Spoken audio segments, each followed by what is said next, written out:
forest's heart. She took her first breath in a grove of towering aspen trees under the shadow of a hummingbird's wing.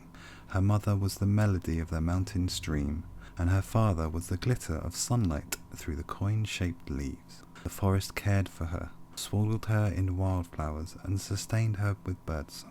When she cried, the butterflies kissed her cheeks and dried her tears. She grew strong and fast, and in only a few years she was taller than the saplings that sprouted on the day of her birth. When the nights were cold, she slept beside the fawns, curled up against their spotted backs, while their mothers sang lullabies and told stories. On warm spring evenings, she lay on beds of moss and sweet-smelling fallen leaves. She played among the bluebirds, who taught her to sing.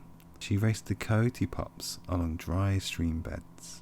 On rainy days, when the earth smells of sky, she wandered down to the mountain lake and swam with the river otters. She lived a contented life for many years in the little grove. The woods and the mountainside loved her dearly, knew the sound of her footsteps and knew the touch of her fingers. Even the most fearsome creatures were tame in her presence. Bears told her where to find the sweetest honey. A chorus of wolves sang her dirges in hollow harmony, hoping to see her smile.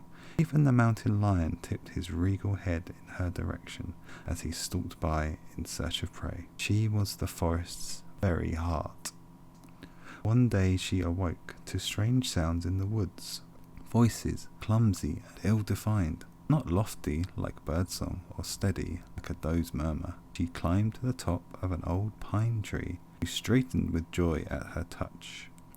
A man and his son rambled through the woods, snapping limbs from sapling trees and trampling larkspur underfoot. The man was tall and thin, and the boy stood about the girl's height, with a smile cool as a riverbed stone. She watched all day from a distance as they cleared a space in the aspen grove to make a camp, gathered wood, made a fire, pulled fish from the lake with a stick and a string, and roasted them over the flames. When the night fell, the forest held a hushed conference about the strangers. The nervous squirrels chittered, the bucks stamped their hooves, and the owls quieted down to warn them. No one was to go near these trespassers, especially not the girl. The next morning, the girl licked tree drops from the mint leaves and wandered the woods, avoiding the spot where the man and his son lay sleeping. She hummed to herself as she walked, and did not notice the boy, who had risen at the sound of her song and followed it. "What's your name?" he asked as he approached, and the forest grew deathly still. The girl did not have a name.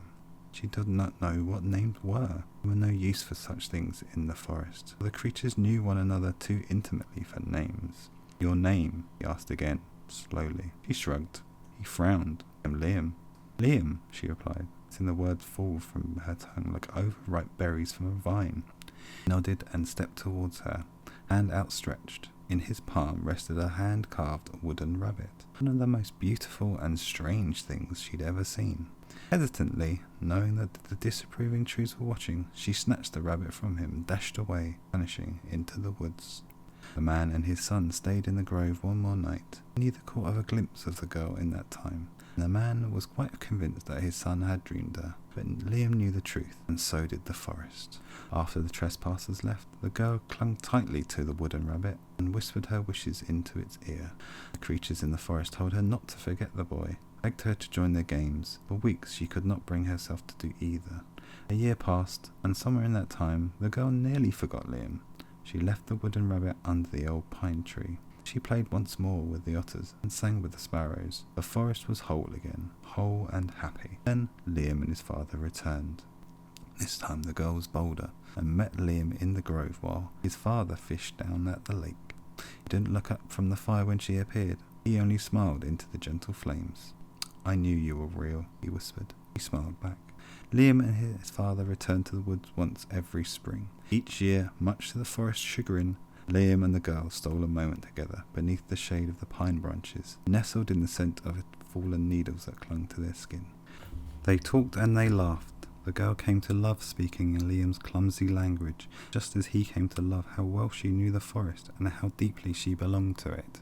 The third year they met, Liam stole a kiss from the girl under the pine tree. The fourth year they met, The girl stole 2 kisses, and Liam stole a caress of the girl's wildflower skin. One day, after many years of stealing kisses, they stole much more from one another, and lingered in the shade of the pine tree in a breathless reverie. Shortly after that day, Liam and his father departed the woods again. The girl fell ill. The forest did not scold, only sighed at the inevitability of it all, and nursed her as best it could. In time she grew better and stronger. She grew fuller too, and felt the terrifying exhilaration of life within her. She bore a child under the shade of the aspen trees, a daughter with wildflower skin and eyes full of wishes. The girl gave her daughter the little wooden rabbit to play with, and when spring came, the 2 of them waited under the pine tree for Liam's return. When he did return, this time without his father, his cool smile did not last long. His countenance grew dark at the sight of his daughter sleeping in a bed of pine needles. He knew that this child, like her mother, was not human, not quite, and that knowledge made him tremble. Liam could not hear the girl's voice over the sound of fear rushing in white rapids within his ears. He raged, more at himself than at the girl, but the forest heard and bristled at his fury. The girl did not weep, did not plead as he turned and started back down the mountainside. She simply picked up her daughter and left her the shade of the pine tree for the last time with a soft goodbye. The girl could forgive and forget, but the forest could not. Liam did not make it down the mountain. When the girl discovered what the forest had done, she went out in search of Liam's body, thinking she might bury the man she loved under the pine tree where she loved him. He left her daughter beside the thorns in the tender care of the aspen grove where she was raised, promising to return. She searched for days. The forest would not tell her where he lay, so she wandered in aimless grief. With gentle chirps, the birds cautioned her to go back to her daughter. The wolves invited her to add her loss to their sombre song and allow herself to heal. The mountain lion said nothing, merely nuzzled her hand and pointed her home. Still, she did not stop searching for Liam. The forest wept for her with her bitter tears of regret and love. When she found him, lying in a field of larkspur and thistles, with his eyes open to the sun, she stood over him with tears in her eyes. The very heart of the forest lay down beside the man she loved and did not rise. Year after year, and even to this day, all the creatures of the forest gather at the edge of that field in early spring. They bring with them the girl's daughter to show her the wildflowers which bloom over the place where her parents lie. That was The Forest's Heart